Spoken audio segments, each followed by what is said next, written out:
He left us, sir. Mama hoped you will help." The silent Baron opened the door and said, "You're home." The wind that morning was dry and long, like a memory that wouldn't let go. It moved across the prairie in thin sighs, curling over the brittle grass and kissing the dust in the road where three figures walked alone. A woman, tall and steady despite the limp in her left leg, led the way. Her name was Miriam Clare, and though her shoulders stooped with exhaustion, her spine held a kind of grace that came from surviving what was meant to break her. Behind her, a boy of 7 clutched a thin bundle wrapped in cloth, his father's coat, though he no longer spoke the man's name. Beside him, a little girl no older than 3 waddled, clutching her rag doll by the neck, her feet wrapped in makeshift shoes of burlap and twine. The sun rose behind them, casting long, stretched shadows that looked older than they were. They hadn't eaten since the afternoon before, just a few shriveled apples and a heel of bread soaked in water. Miriam had given hers to the children, as she always did. Her mouth was dry, but she kept walking.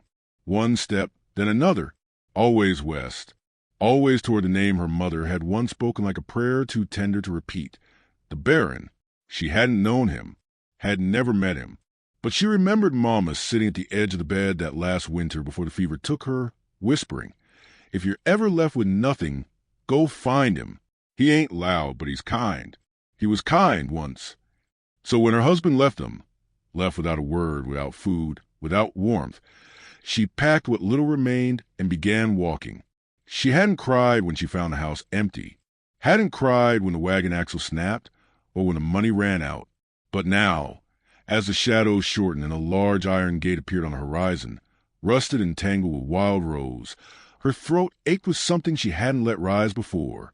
Hope, maybe, or the fear of it. The boy stopped first. "Mama," he said, low and uncertain. His voice had gotten quiet over the past weeks, like he was afraid of making promises to the air. She turned to him. "We're close. How do you know he'll help?" Miriam knelt beside him, brushing dust from his brow.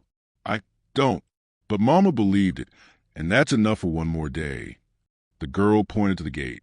A brass plaque was bolted into the stone post beside it. The letters, faded and bitten by rust, still bore a name, Baron and Sons. "No sons," Miriam whispered, almost to herself. The house beyond the gate was large and shadowed, its roof lined stiff against a wide blue sky. Its windows caught the sun like tired eyes. She felt a chill despite the heat. She pushed the gate open. It groaned like a warning, but yielded. They walked the path together, 3 ghosts in daylight, past the long porch and toward the thick front door carved with initials too worn to read. She hesitated, not out of fear. Fear was long gone. What stopped her now was something deeper, that old ache that comes when you've carried your story too far and are finally asked to set it down. Her son raised his hand and knocked. Once. They waited. From within, the sound of steps, slow, deliberate, a weight behind them, like someone not in a rush to greet the world, but willing to do so anyway. The door creaked open. He stood there, tall, with hair the color of iron and ash, pulled back at the nape. His face was stern, deeply lined, not cruel but carved from years of holding things in. His clothes were old but clean, dark vest, white shirt, boots polished by dust and habit. He didn't speak. His eyes moved from Miriam to the boy, then to the girl still clutching her doll like a question, then back to Miriam. There was no flicker of recognition, no gasp or smile or welcome, only that long, weighted silence that filled the doorway like a wall. Miriam cleared her throat, but her voice came soft, scraped thin by wind and weariness. She said, "You were kind.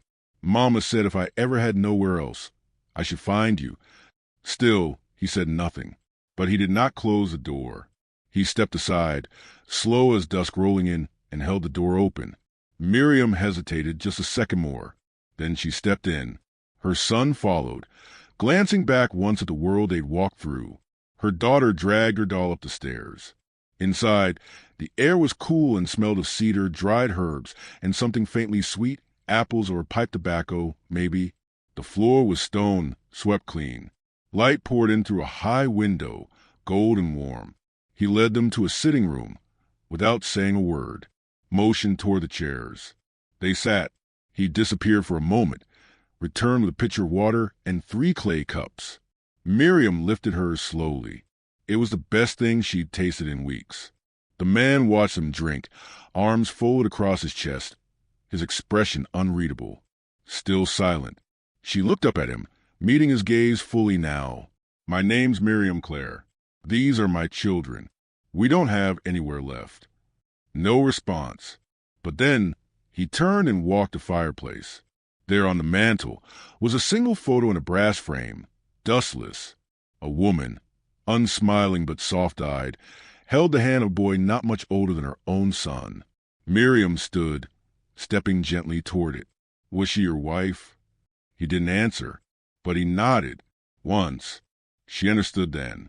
That silence wasn't the absence of feeling. It was a room full of it, so full it could hardly breathe. He turned back to her, studied the way a man studies a horizon. Slow, uncertain, as though afraid of what might come if he let his guard down. She didn't ask for promises. She didn't beg. She simply said, "I'll work. I'll earn our keep. Just let us stay the night." A long moment passed. The clock on the wall ticked like a heartbeat, steady and low. He gave one nod, then turned and walked down the hall. Left them alone. The boy leaned close. "Is he going to send us away?" Miriam looked toward the light, falling through the high window. "I don't think so," she said. Outside, the wind picked up again, rustling the roses that had grown wild around the gate. And though no one spoke the words, something had shifted. The door had opened. That was something. And sometimes a beginning doesn't start with a welcome. It starts with not turning away. Morning came without ceremony, slipping over the hills in thin, amber light. The house remained hushed, as if it hadn't yet decided whether to accept its new occupants. The floorboards groaned softly under Miriam's feet as she moved through the dim hallway, the little girl still asleep against her shoulder. Her son, Caleb, followed close, already dressed, eyes scanning every corner like the house itself might vanish if he blinked too long. The Baron, if that was what he still called himself, had not appeared since leading them to the sitting room and nodding once, granting them the night. Miriam had stayed half awake in the corner armchair, her head against the wall, her ears tuned for steps that never came. She was used to uncertainty. It was silence that unsettled her. But now the house stirred, quietly, not with words, but with the smells of something warm. She followed the scent to the kitchen, its walls lined with faded wood, a cast-iron stove humming in the corner. On the table sat a pot of beans, bread wrapped in cloth, and a chip cup already filled with coffee. No note, no voice, just provisions placed with invisible hands. She hesitated, then took a piece of bread and handed it to Caleb, who watched it with the caution of a boy who'd learned never to trust good things too quickly.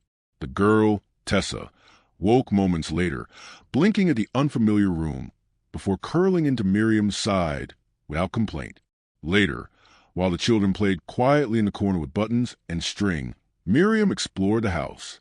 She moved room by room, noting the care in its construction, the polished banisters, the deliberate placement of furniture, the faded curtains stitched by hand. No part of it felt abandoned. It felt preserved. In the parlor, she paused at the hearth, where a small stack of firewood had already been arranged. Above it, the same photograph she'd seen the night before remained untouched. The woman's eyes still held a trace of sorrow, like she'd loved a man who couldn't speak back. Behind her, the floor creaked. She turned and found him there. The Baron stood in the doorway, coat off now, sleeves rolled to the elbows. His arms were corded with quiet strength, his collar open just enough to show the pale scar that climbed along the edge of his throat like a vine. His silence, she realized, wasn't from coldness. It was chosen, or perhaps inherited from grief. Miriam straightened. "We're grateful," she said gently. "I'll earn our stay." He didn't nod, didn't move, but his eyes met hers, and for the first time, she didn't feel like a stranger. She felt considered, as if he were not measuring her worth, but recognizing something he knew all too well. Loss. Later that day, Miriam found the garden, or what had once been one. It sat behind the barn, a patch of ground boxed in by splintered fence and overgrown weeds. She knelt beside it, fingers digging into the earth, unbothered by the dirt under her nails. She had grown things before, things that lived through storms and husbands alike. She did not ask for tools. But the next morning, there they were, a spade, gloves, a rusted watering can, left beside the back step, neatly arranged. He had been watching. Each morning after that, the rhythm deepened. He would bring food, never saying a word, but leaving just enough for all of them. Sometimes he gnawed toward the barn or the shed, a quiet suggestion. Caleb followed him once, and returned with a wooden whistle carved from pine. He didn't say how he'd gotten it, only that the Baron makes things out of silence. Miriam began to speak to him in pieces. Nothing grand, just questions about the land, the well, the weather. He would answer with gestures, a tilt of the chin, a lifted hand.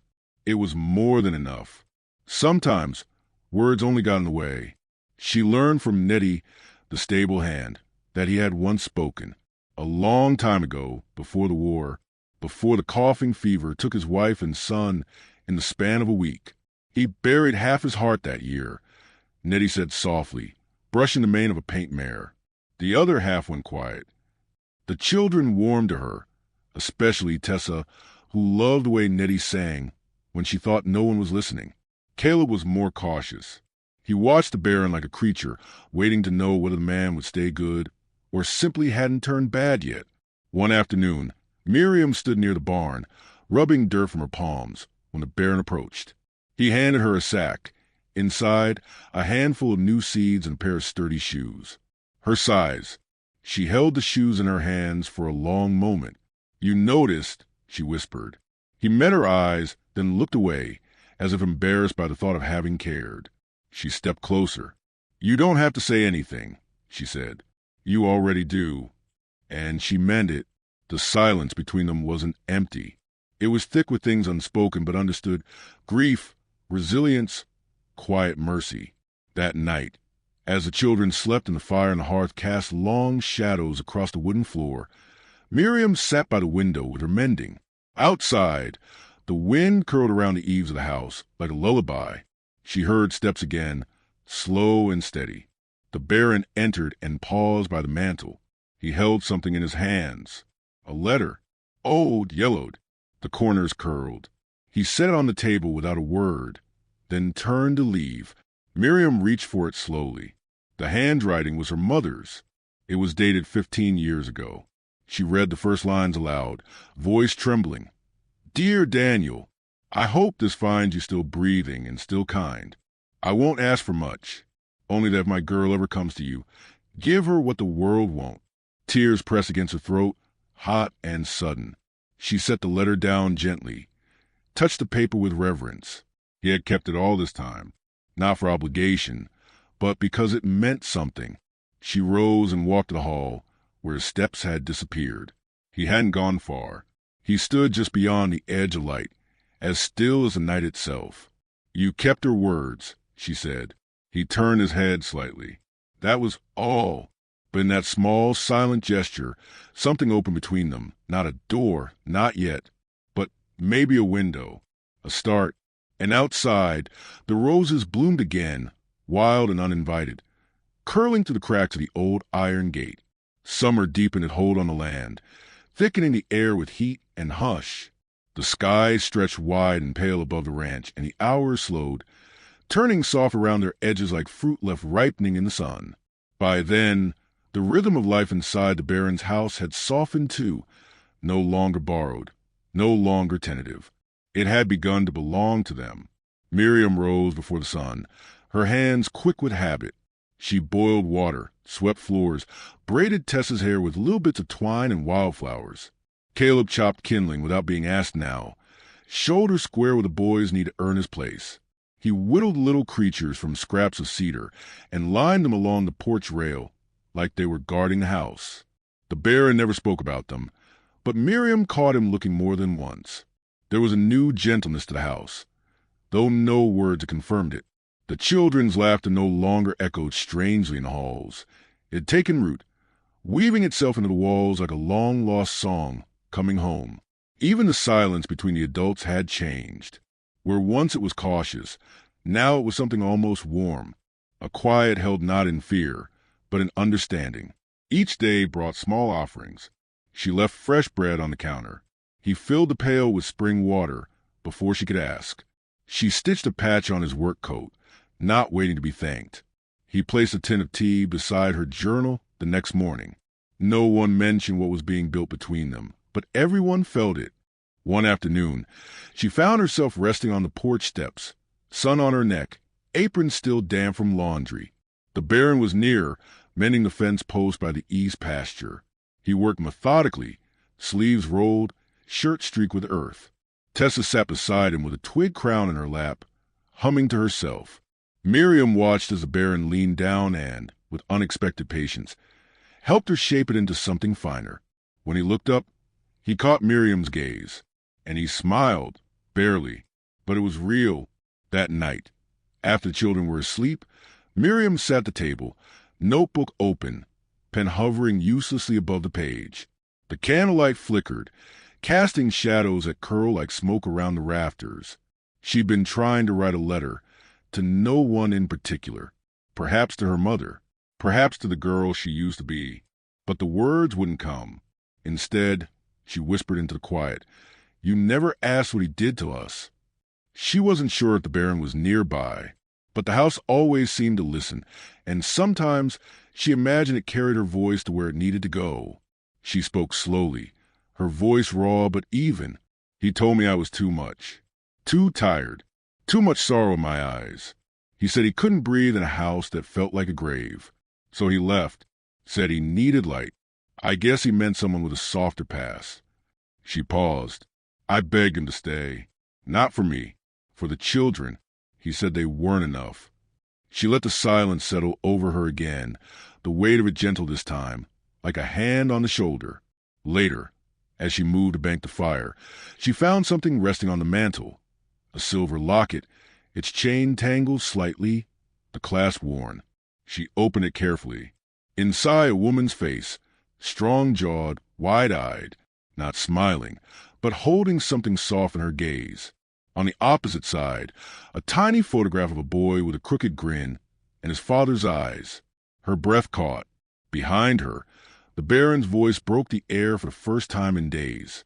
She died in the spring. Miriam turned slowly, startled more by the sound than words. She went quiet in the morning. My boy followed her that night. His voice was low and rasping, not from age but from disuse. It scraped along his throat like something unpracticed, painful and precious. I buried them out back. She used to sit by the roses. Miriam said nothing. She moved closer and handed the locket back, but he didn't take it. "I don't wear it," he said, "but I keep it near." She nodded. "That's enough." He looked at her then, fully, something in his expression open, not entirely, but just enough to let her see the shape of the man behind the quiet. Not broken, just rearranged by loss. And she understood it in her bones. The next morning, she woke to the scent of cinnamon and something sweeter. When she entered the kitchen, the table was already set. Not 3 plates, 5, laid carefully, evenly, cups at each setting. Napkins folded like the ones her mother used to make on Sundays when guests were rare, but hope was not. The Baron stood by the stove, turning something in the pan. He didn't look up when she entered, but his voice was steady when he said, "Figured it was time." She stared at the table, at the quiet invitation it offered. Tessa wandered in yawning and climbed into the seat beside hers. Caleb followed, eyes wide as he took in the spread. Eggs, cornbread, berries picked fresh from the edge of the orchard. They began eating softly, reverently. Then the Baron sat down. No one spoke, not out of discomfort, but respect for the moment, for what it meant, for what it had taken to arrive here. Miriam's hand trembled just once as she lifted her fork. She steadied it, took a bite. It was the best meal she'd had in years. And it wasn't just the food. It was the table, the way it had been set, the space made for them. After breakfast, Caleb asked if they'd stay here forever. He asked it plain, the way children do, without knowing how heavy a question can be. Miriam looked to the Baron. He didn't answer, not in words, but he placed his hand on the boy's shoulder. Gently, with care, and he nodded. Later that evening, as the sun fell behind the distant hills, Miriam stood in the doorway, watching the sky melt into shades of apricot and coal. She held the locket in her hand now, having found it again beside her journal, as if returned not just to her, but offered. She pressed it to her chest and closed her eyes. Somewhere behind her, the floor creaked. She didn't turn, just said softly, "We were always walking toward this house." And the silence that followed was not empty. It was full and waiting. The wind changed that morning. It blew hard from the east, carried with a scent Miriam hadn't smelled in many months. Saddle grease, sweat, something sharp and wrong. She stood on the porch, basket of laundry in hand, her breath caught in the cage of her ribs. Across the pasture, the children chased each other under a wide blue sky. The roses on the fence swayed with a nervous sort of grace. Then she saw the rider, a single man on a chestnut horse, cutting through the dust with shoulders too proud, too clean. His coat flapped behind him like a preacher's robe, and Miriam's legs moved before her mind caught up. She dropped the basket and stepped off the porch, calling to the children with a voice she hadn't used in a long time, the kind meant to bring them running. They came quick, wide-eyed, trusting. "Inside," she said, breath tight. "Now." The Baron stepped from the barn, wiping oil from his hands, his eyes already on the rider. He didn't speak, just moved to stand beside her. When the rider stopped at the gate, his face came into view, and with it, the past Miriam had tried to leave behind. Joel. He hadn't changed much, still handsome in a hollow way, like a painting that had been touched up too many times. His boots gleamed, his belt buckle caught the sun, but his eyes, those were empty. She remembered them that way. "Morning," he said, tipping his hat as though they parted kindly. "Heard you were out this way." She didn't respond. Joel looked past her, toward the porch where Caleb now stood, clutching the doorframe, jaw set tight. "I heard the boy's been calling another man Pa," Joel said, half smiling. "That true, Miriam?" The Baron stepped forward. No weapons, no words, just presence, solid, unmoved. Joel squinted at him. "You the Baron?" The Baron said nothing. Joel snorted. "Figures. Quiet ones always think they're deep." Miriam spoke then. "Why are you here?" Joel leaned in the saddle, relaxed, theatrical. "Thought I'd check on my family. See how my wife's faring without me." "You left," she said. "You gave us up." He shrugged. "No papers say so. You're still mine by law." Miriam's throat tightened. "We're not cattle." Joel grinned. "Law don't care about metaphors, sweetheart. I talked to the sheriff in town. Said if I want my children back, I got a claim." The Baron shifted his weight. Not a threat, just a reminder that he stood between Joel and whatever claim he thought he had. Joel sneered. "What? You think you can stop me with that stare? You some kind of ghost?" Miriam stepped beside the Baron. "He's more man in silence than you ever were shouting." Joel's jaw twitched. For a moment, he looked ready to dismount, to force his way past, to reach for what he believed was his. But something in the Baron's eyes stilled him. "Fine," Joel said, tightening his reins. "You want it the hard way. We'll do it the hard way. I'll be back with the sheriff. Let's see who the law favors then." He turned his horse and rode off, the storm he carried swirling behind him. That night, the ranch felt different, as if the walls had leaned in to listen. Caleb lay in bed with fists clenched, not crying, just staring. Tessa slept against Miriam's chest, unaware of the crack forming in the world she'd only just begun to trust. The Baron sat at the table, shoulders bent, eyes on nothing. Miriam paced. "He won't give up," she said. "He'll come back, and the law might take his side. He's clever with papers, with lies." The Baron nodded once. Then he stood and walked toward the door. "Where are you going?" He pointed west. "Toward town." "You can't," she started, but stopped herself, because she knew he wasn't going to fight. He was going to protect, the way he always did. Quietly, entirely. He rode out at dawn. The storm hit that afternoon. Wind clawed through the trees, throwing dust in wild spirals. The sky cracked open, spilling thunder across the valley. The children stayed close as Miriam lit lanterns and waited by the window. Hours passed. The sun dipped. The road stayed empty. Then came the knock. She opened the door to a boy, barefoot, dripping. Tommy Mears, the ranch hand. He stammered through his breath. Found him by the ridge, he said. Horse spooked. Thrown hard. Miriam's heart stopped. He's alive, Tommy added, but he's hurt. Bad. She ran. Through rain and mud, over ground that pulled at her skirts like it meant to keep her from him. She found the Baron beneath the cottonwood tree, breathing but still, blood on his brow, his coat torn, one leg twisted wrong. She dropped to her knees, cradled his head in her lap. "You fool," she whispered. "You beautiful, reckless fool." His eyes opened slightly. Found hers. "Did it work?" he rasped. She nodded. "Sheriff's on our side. You filed the papers." He smiled barely. "Took long enough." Her tears fell then, warm on his skin. "Why would you risk this?" His voice was faint. "Didn't know I was waiting till you came." She bent low, kissed his forehead.